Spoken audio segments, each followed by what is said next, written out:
Being a part of this family and the platform that comes with that is an incredible responsibility that I take really seriously. Drama, controversy, reconciliation.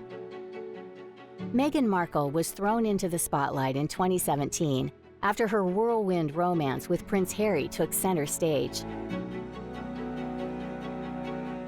Their incredible journey has been filled with highs and lows. And now, as we enter 2023, her story takes even more unexpected twists and turns. There is perhaps a fear that out of sight means out of mind. There's a misconception that because I have worked in the entertainment industry that this would be something I would be familiar with. But even though I'd been on my show for, I guess, 6 years at that point, I've never been part of tabloid culture. I've never been in pop culture to that degree. Falling in and out of favor with the press and public alike, Meghan has proven to divide the opinions of royal followers around the world. For some reason, they feel very wronged, which I'm looking forward to finding out why. But they can't ask for privacy when they've made the Netflix series. It's opening up a can of worms.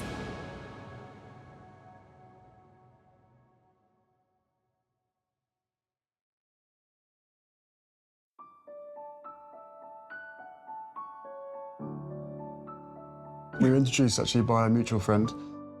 It was through her, and then we met once and then twice back to back, 2 dates in London last July. Yes. Beginning of July.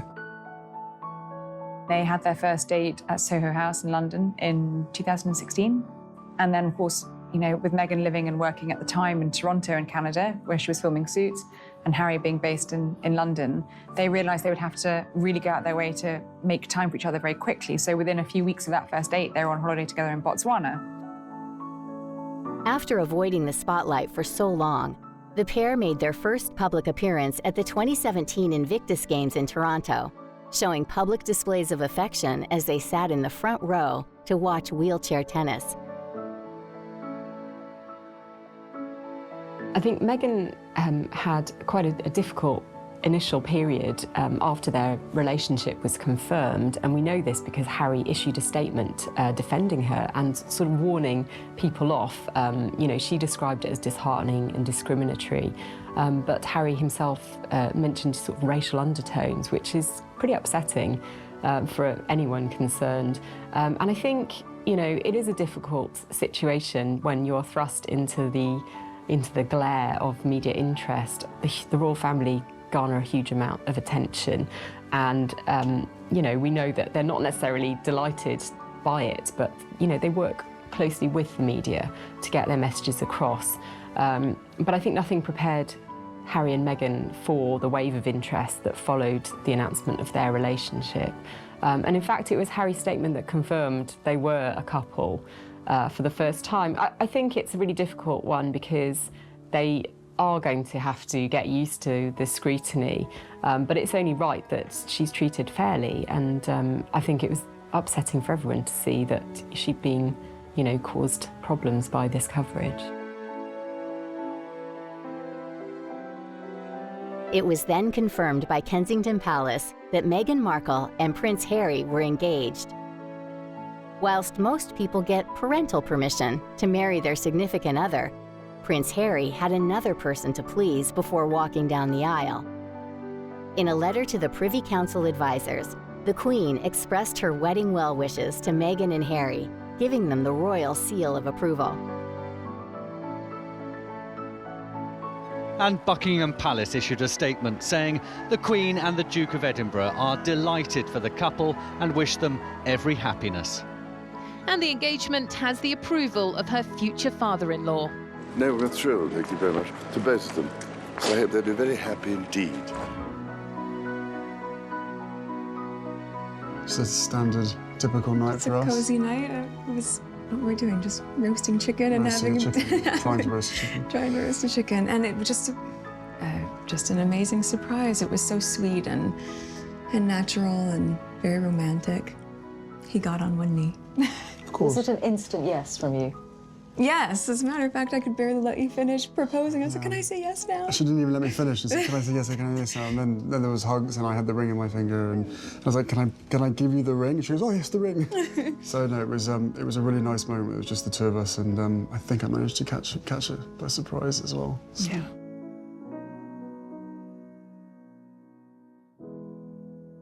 There's a misconception that because I have worked in the entertainment industry that this would be something I would be familiar with. But even though I'd been on my show for, I guess, 6 years at that point, and working before that, I've never been part of tabloid culture. I've never been in pop culture to that degree, and lived a relatively quiet life, even though I focused so much on my job. And so that was a really stark difference out of the gate. But, and I think we were just hit so hard at the beginning with a lot of mistruths that I made the choice to not read anything, positive or negative. It just didn't make sense, and instead we focused all of our energies just on nurturing our relationship. On us, yeah. On us.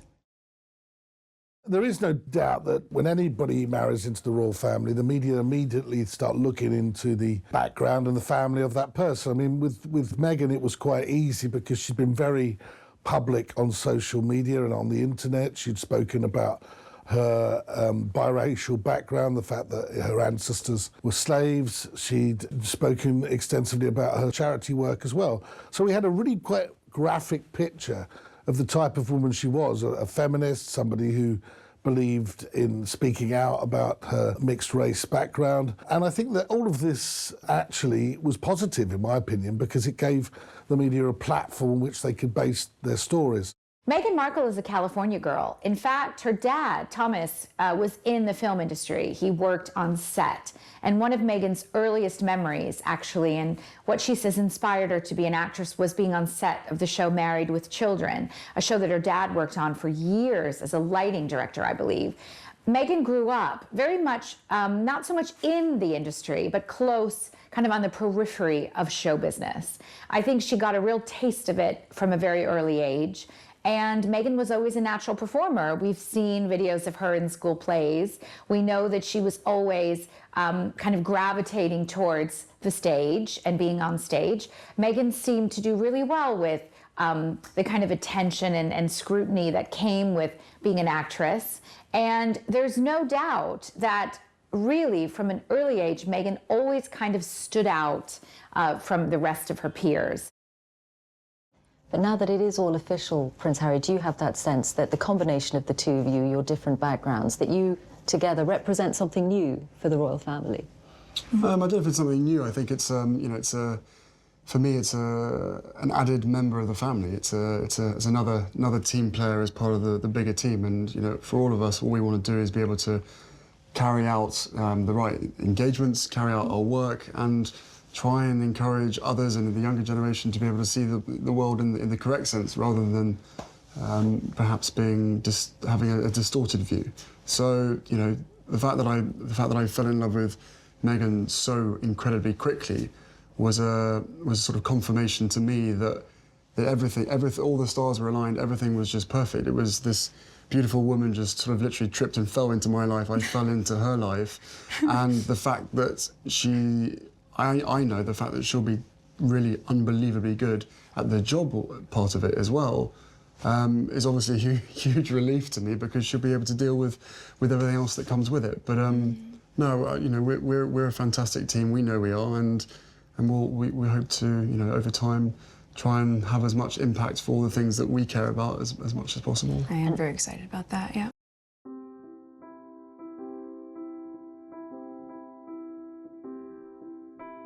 Meghan and Harry said I do at Windsor's St. George's Chapel in front of 600 guests and millions of viewers in one of the world's most anticipated weddings.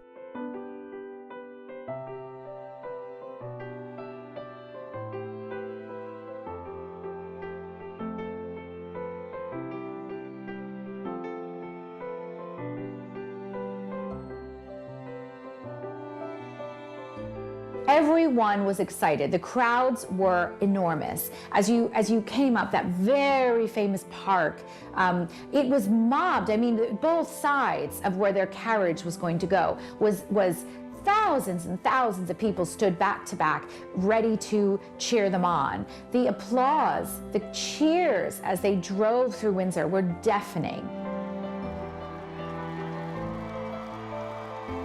There was a tremendous amount of love and support for Meghan and Harry on their special day.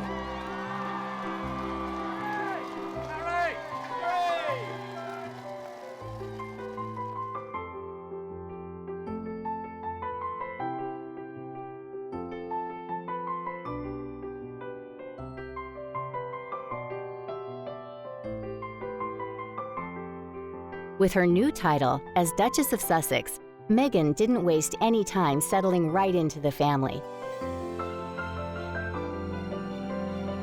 On July 10th, just 2 months after they tied the knot, Harry and Meghan appeared on the balcony of Buckingham Palace alongside Her Majesty the Queen and other members of the royal family.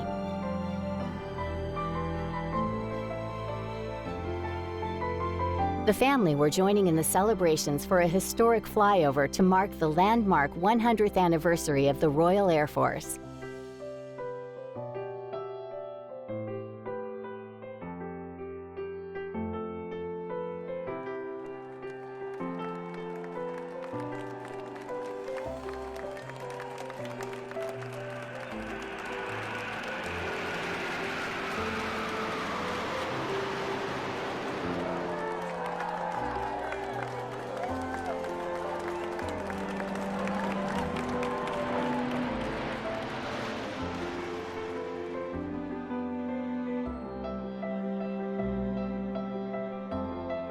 On July 13th, Duchess Meghan joined Duchess Kate in a joint appearance at the annual summer tennis event, Wimbledon. The royal ladies looked happy together on their first public outing without their husbands.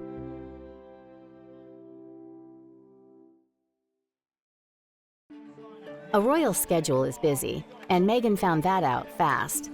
Later that month, she cheered on Prince Harry in a charity polo cup supporting Sentebale. On September 12, 2018, the Duchess of Sussex launched a new SmartWorks capsule collection in London on the rooftop of Oxford Street's John Lewis department store.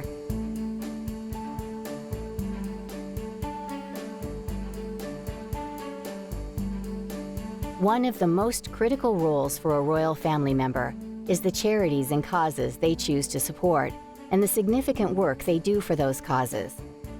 On June 14, 2017, England saw its worst post-war fire at Grenfell Tower.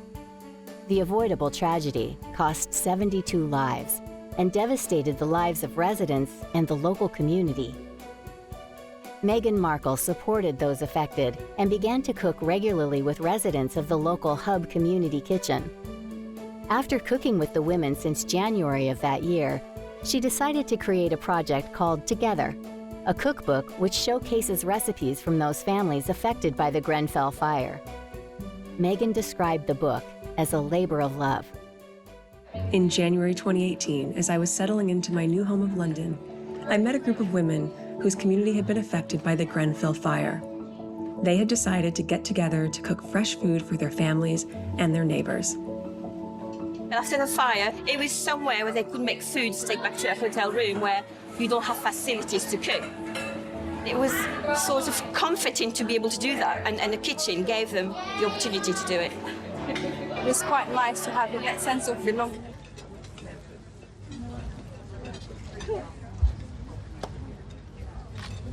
Thank you, everyone, so much for coming. Can you hear me all right? Yes, great. Thank you for coming for the launch of Together to celebrate this and the women of the Hub Community Kitchen.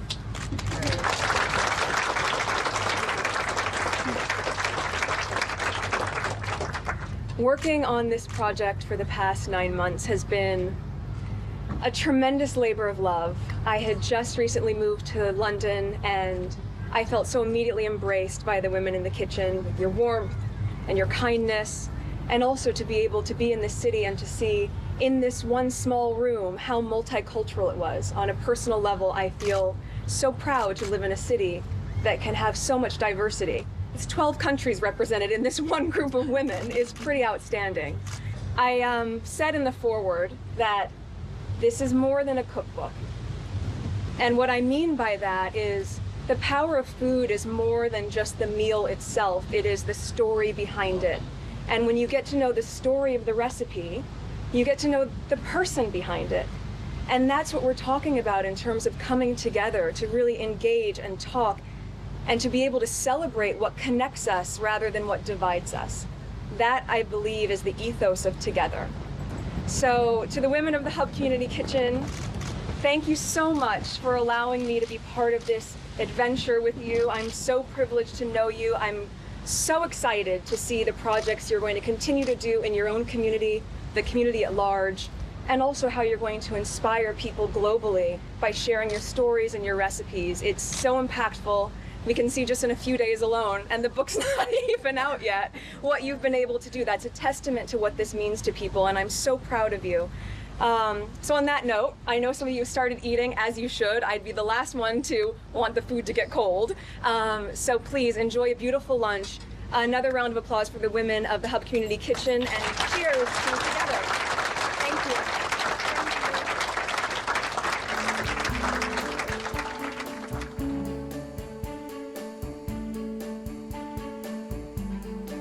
On September 25th, Meghan made her first official solo appearance, celebrating the opening of Oceana, an art exhibit featuring 500 years of historical works.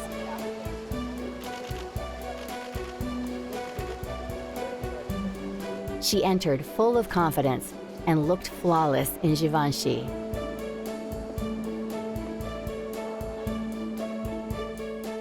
On October 15th, 2018, the happy couple announced that they were expecting a baby in the spring of 2019.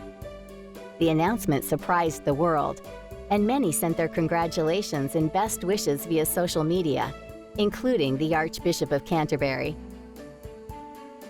Doria Ragland, Meghan's mother, expressed her happiness and said she was looking forward to welcoming her first grandchild.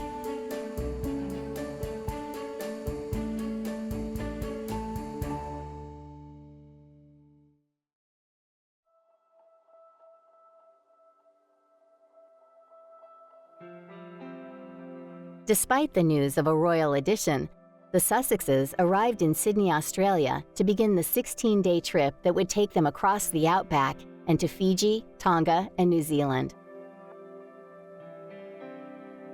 The couple were met by a vast media crowd that never seemed to leave their side. This was their first official royal tour, and the schedule was jam-packed with over 70 engagements. The couple followed in the footsteps of Prince Charles and Diana, Princess of Wales, whose first royal tour was also to Australia and New Zealand.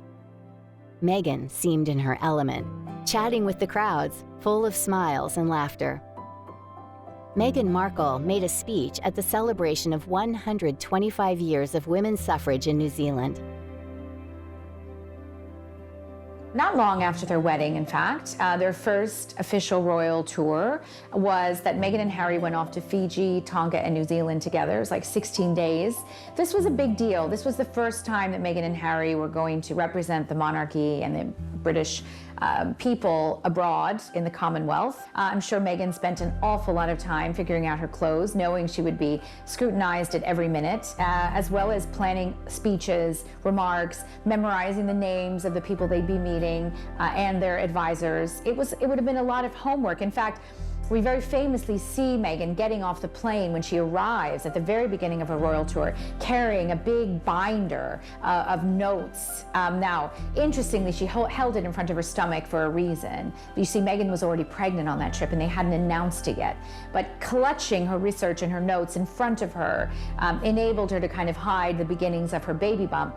Having said that, it was obvious Meghan had been researching and reading up on the plane. You know, Meghan Markle is not someone who just wants a pretty designer dress and a glass of champagne. She is actually engaged and interested in the the politics and the storylines of where they're going. In fact, she got in trouble not that long ago when she met someone in Ireland who was in Parliament, I believe, and congratulated them on the defeat of a bill that would have nullified abortion in Ireland, and said, you know, that's great, and ended up getting in trouble because the Irish politician tweeted, oh, I had this great conversation with Meghan and she congratulated us on the defeat of this initiative. And everybody was like, you can't take a side, Meghan, you can't defend any position. I think, in all honesty, one of the most difficult, challenging things for this whole experience for Meghan is the royal tradition of not taking a side.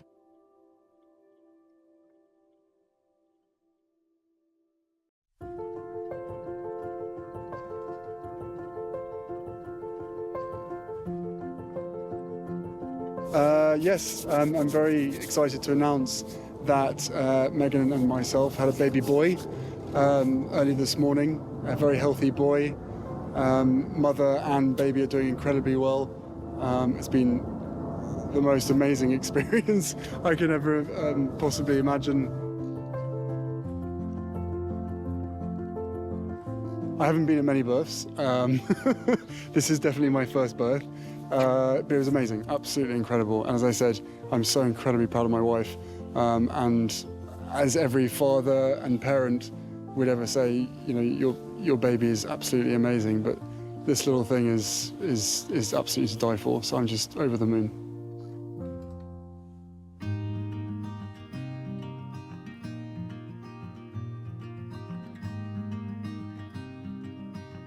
On May 6, 2019, Meghan and Harry became a mother and father. Archie Harrison Mountbatten Windsor was born at 5:26 a.m. at the Portland Hospital in London. Archie is now 7th in the line of succession to the British throne and is a citizen of both the United Kingdom and the United States. He was baptized wearing the royal christening gown by the Archbishop of Canterbury on July 6, 2019, in the private chapel of Windsor Castle. It's just been the dream, so it's been a special couple days. Who does he take after? Does he look like anyone? We still trying to figure that out. Well, everyone says the baby's changed so much over 2 weeks. We're basically sort of monitoring how the changing process happens over this next month, really. But his looks are changing every single day. Yeah. So who knows? I mean, parenting is amazing. It's only been, what, 2.5 days, 3 days? Yeah. But we're just so thrilled to have our own little bundle of joy, and to be able to spend some precious times with him as he slowly starts to grow up. He's already got a little bit of facial hair as well. Wonderful. Guys, thank you. Thank you all so much. Thanks for your time. Thank you. Thanks a lot. And thank you everybody for all the well wishes and the kindness. It really just means so much. Thanks for the support.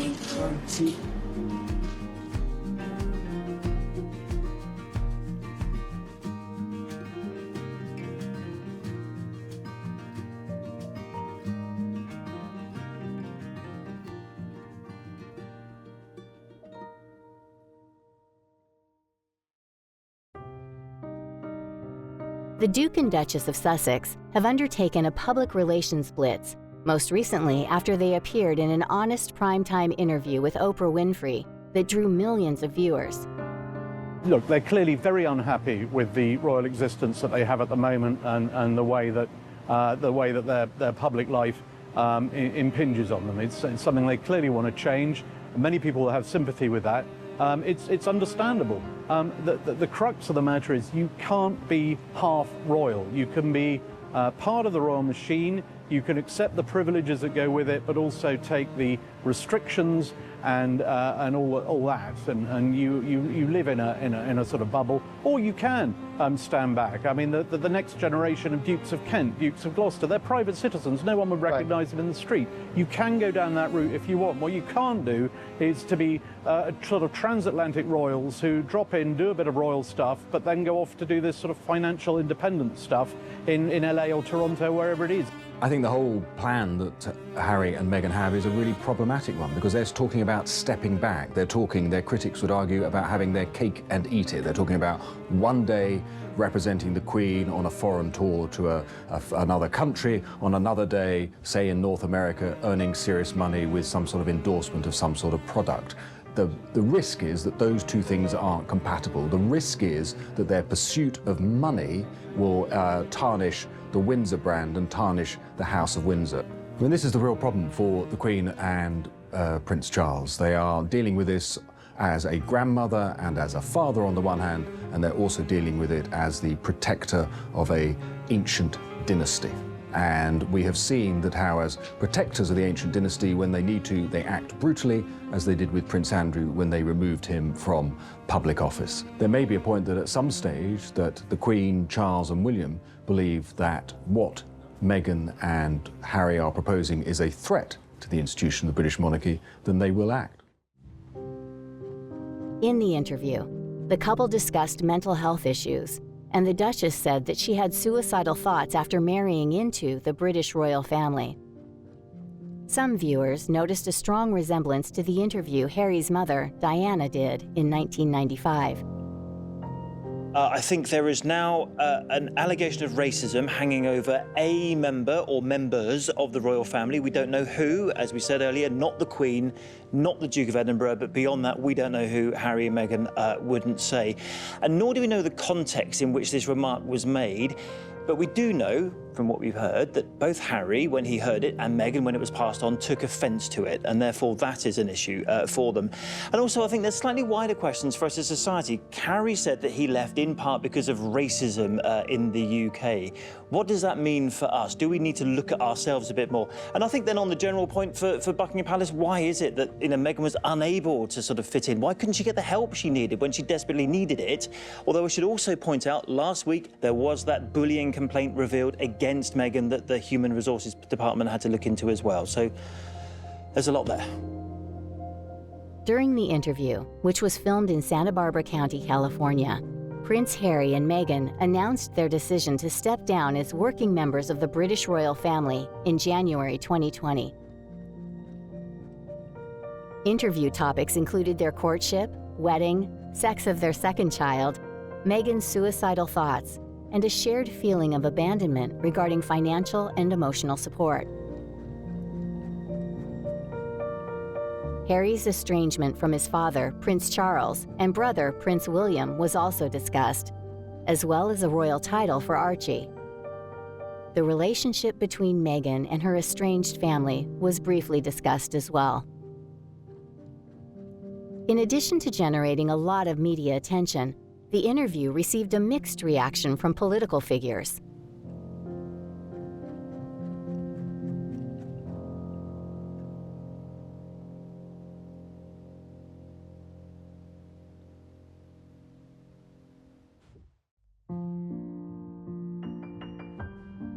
In December 2020, Meghan and Harry signed a multi-year deal with Spotify to produce and host their own programs through their audio producing company, Archwell Audio. On June 4th, 2021, Meghan and Harry announced the birth of their second child, Lilibet Diana Mountbatten Windsor. A sweet tribute to two significant people. Lily is named after her great-grandmother, the late Queen Elizabeth II, whose family nickname is Lilibet. Her middle name, Diana, is a tribute to Prince Harry's late mother, Princess Diana. In June 2021, Meghan Markle published her first children's book, The Bench. The book started as a poem Meghan wrote for Prince Harry for Father's Day about his relationship with their son, Archie, and was later turned into a full-fledged children's book. Archwell Incorporated is a nonprofit foundation for change founded by the Duke and Duchess of Sussex as the first step toward independence. Archwell Productions was founded by the couple, who signed massive media deals with Netflix and Spotify for a series of inspiring documentaries and podcasts, reportedly worth around £18 million.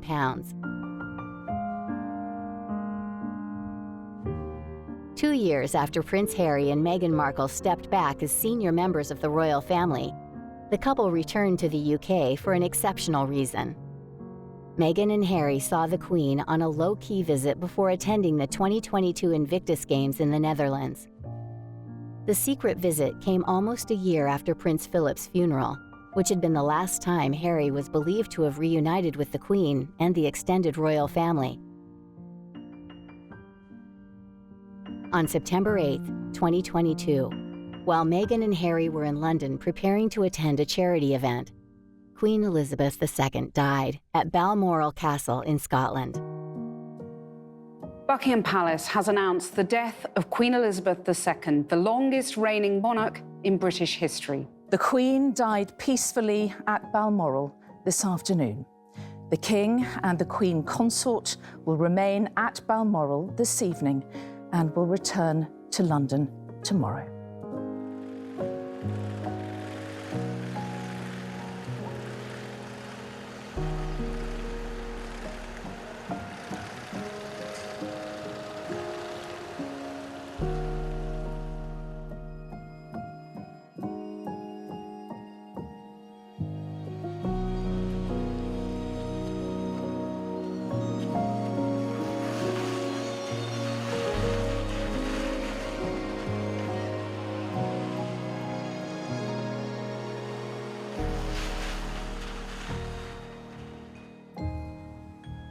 On September 10, 2022, the new Prince and Princess of Wales, William and Catherine, were joined by the Duke and Duchess of Sussex at Windsor to view the tributes to the Queen and spent time talking to the crowds. It was the first time since March 2020 that the two couples had been seen together. When it was finally announced that the Queen had died, there was an extraordinary outpouring of grief amongst the nation because, you know, the majority of the Queen's subjects had never known another monarch. And it was kind of the end of an era. It wasn't just her death, it was the end of an era. It was end of the Elizabethan age as we know it. And of course it was all so dramatic and so beautifully staged that made it even more poignant. The soldiers, the wonderful music, the people that used to work for the Queen, walking behind her coffin was very, very moving. And the crowd, we know, was crying. Or they were crying, or they were cheering, or they were just silent, completely silent. You could hear a pin drop. I remember when Diana died and the day of her funeral, you could just hear the birds. You couldn't hear anything else. No sound from the crowd. And that is a sort of real high emotion.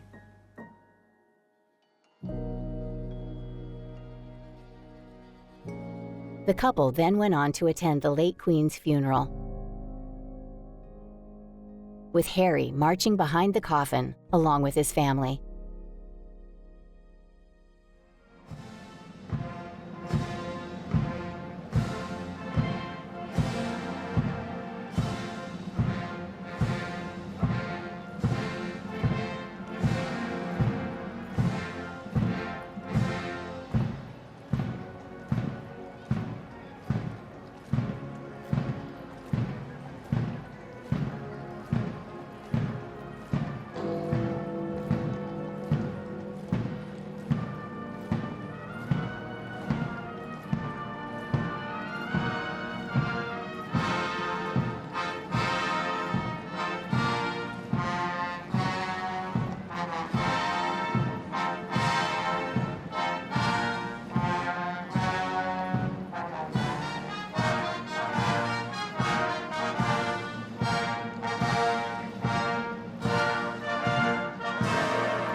In her life of service, we saw that abiding love of tradition, together with that fearless embrace of progress, which makes us great as nations.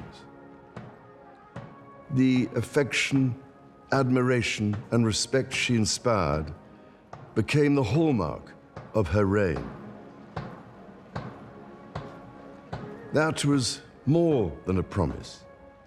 It was a profound personal commitment which defined her whole life. She made sacrifices for duty. Her dedication and devotion as sovereign never wavered, through times of change and progress, through times of joy and celebration, and through times of sadness and loss. Queen Elizabeth was a life well lived, a promise with destiny kept, and she is mourned most deeply in her passing. That promise of lifelong service I renew to you all today. Alongside the personal grief that all my family are feeling, we also share with so many of you in the United Kingdom, in all the countries where the Queen was head of state.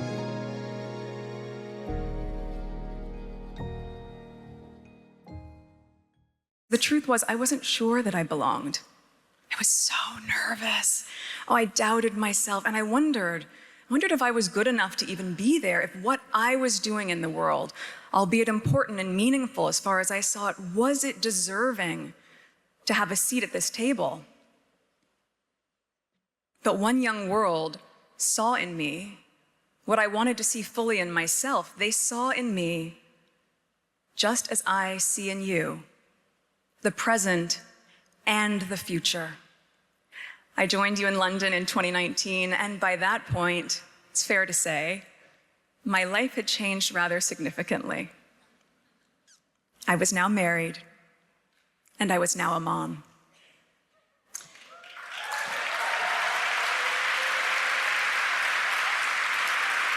My worldview had expanded exponentially, seeing the global community through the eyes of my child. And I would ask, what is this world he would come to adopt? And what can we do? What can I do to make it better? I am thrilled that my husband is able to join me here this time.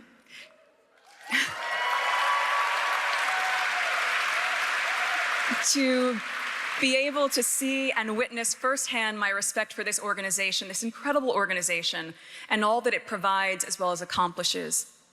One Young World has been an integral part of my life for so many years before I met him. So to meet again here on UK soil with him by my side makes it all feel full circle. And just as a sidebar, earlier this afternoon, we sat down with a few of you delegates, and it was incredibly inspiring, the resounding themes that came up about representation, about inclusion, about access, and about trying to shift the global perspective for all of us as a global community to one of curiosity over criticism. My husband has long advocated for important and necessary impact in the world, focusing a huge part of his life's work on the youth. So for both of us, bearing witness to the power that you hold in your hands and the unbridled enthusiasm and energy that you have to see things come to fruition, it is just an absolute privilege. I'm incredibly humbled to not just stand before each of you, but to stand beside you. We often hear people say the time is now, but I'm going to double down on that by saying your time is now. The important work can't wait for tomorrow. And this week, the world is watching as you cement your place in history by showcasing the good that you are doing today, in the present moment, as we embrace the moment of now to create a better tomorrow. Despite the turbulent previous years, Meghan has continued to take on new challenges. Meghan's podcast, titled Archetypes, premiered in August 2022. December 2022 saw the launch of the highly controversial tell-all documentary series, Harry and Meghan, on streaming giant Netflix. If the trailers are anything to go by, the tone of it's going to be extremely uncomfortable for people on both sides of the Atlantic, and that's going to make family reconciliation even harder than it already is. You'll watch that series and think, the royal family need looking after, they've come out of it better, or you'll be on the side of Harry and Meghan and think, wow, they had to put up with a lot and I'm on their side. She's becoming a royal rock star. And then everything changed. There's a hierarchy of the family. You know, there's leaking, but there's also planting of stories. There was a war against Meghan to suit other people's agendas. It's about hatred. It's about race. It's a dirty game. The pain and suffering of women marrying into this institution, this feeding frenzy. I realized they're never going to protect you. I was terrified. I didn't want history to repeat itself.